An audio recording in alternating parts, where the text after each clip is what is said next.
What's up guys, Bradley Goss here, and today we are talking long exposures. By using techniques that I show you in this video, you'll be able to take pictures like this, and like this, and your Instagram is just gonna be sick.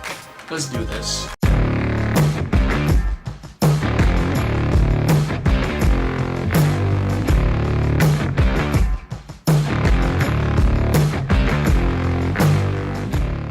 First and foremost, you guys, Happy New Year to all. It's 2019. It's a brand new year. Gosh, I'm so freaking pumped to see how life changes this year. I'm gonna make some changes. It's gonna be great. I hope you guys do too, because you all deserve it. For those of you who are new to the channel, welcome. I hope you enjoy my content. For those of you that are returning subscribers, thank you so much. You guys are freaking awesome. Thank you for the support. All right, guys, so to take long exposures, you're gonna need three basic things. One, a tripod. It could be like this. I got this for 15 bucks on Amazon, or it could be whatever this is called. I really don't know. Just call it a camera holder. Just something that you can put your camera on that's stable. If you don't have one, no big deal. You know, sometimes you can get away with just setting it on a solid surface and snapping the picture. And third, I already mentioned it, a stable surface. Now, what the stable surface is actually going to do is prevent camera shake. You cannot take where'd the camera go? Forgot you also need a camera too with adjustable settings. So something like a disposable camera, it's not going to cut it. Phone's not going to cut it. You actually need a camera that you can change the settings, because shutter speed is everything with long exposures. So the reason a stable surface is absolutely necessary for long exposures is because the shutter speed is open for long periods of time. It's not just a quick and you got the picture.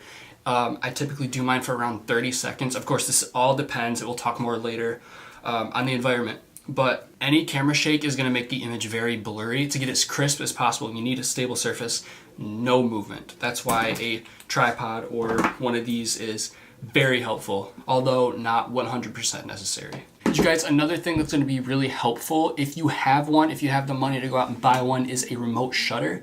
What this is going to allow you to do is have that shutter open for longer than 30 seconds, which is the longest most cameras can go to. If you don't have that, no big deal. Like those pictures that you saw at the beginning I took with just a 30-second shutter speed, no worries. But if you do want to go something, you're shooting a very dark environment, that might be something that you want to do.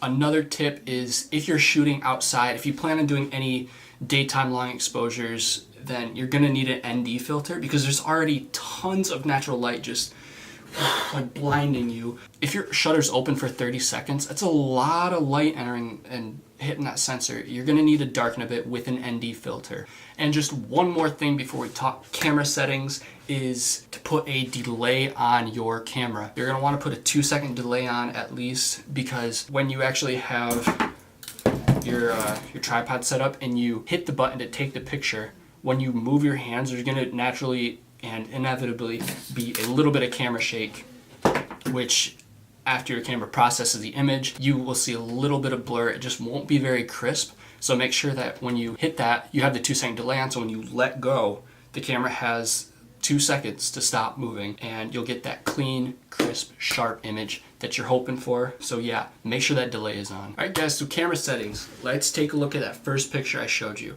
So I think for this, I believe my aperture was a f/22. You're gonna wanna set that as high as it can possibly go for the lens that you have. My shutter speed, as I mentioned before, was 30 seconds. That shutter's open for 30 seconds, just letting everything come into the sensor and really burning that image into this final result here. And then my ISO ended up being 1600.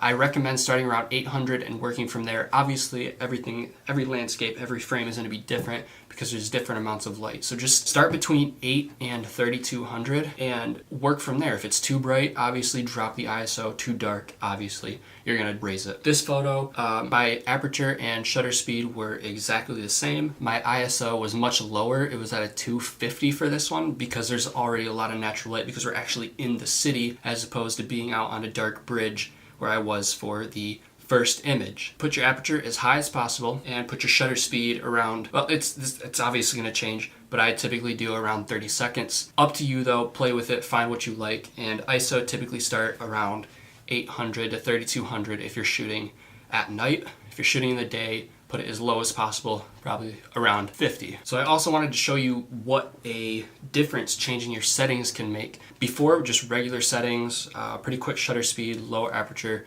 whatever. This is what it looks like, and then after turns into this. Same with the other picture. Here is before changing the settings, and here is after changing the settings. So it really does make a huge difference. It makes a beautiful image, and these images I have already color graded, so these aren't the raw files, but still, like, you can just tell by looking at it. Guys, it's a beautiful image, and I hope you have a lot of fun doing this. I know I love long exposures. They might be my personal favorite right now, so play with it. And if you want to, send your post to me on Instagram. My username will be right over here. So yeah, send it to me. I would love to check out your guys' work. Thank you guys so much for watching, and I really hope you learned something. I hope you're excited to go out and shoot. And yeah, that is all I got for you guys today. Keep on creating, put out that great content, and I love to see it. So let me know if there is anything that I can do to help you, any insight I may have. I've only been in the game for a couple months, so I'm not the pro per se. You might even have more experience than I do. Who knows? But if I can help, I absolutely will. So just let me know, you guys. Otherwise, have an amazing day, and of course, find your reason to smile. See you guys.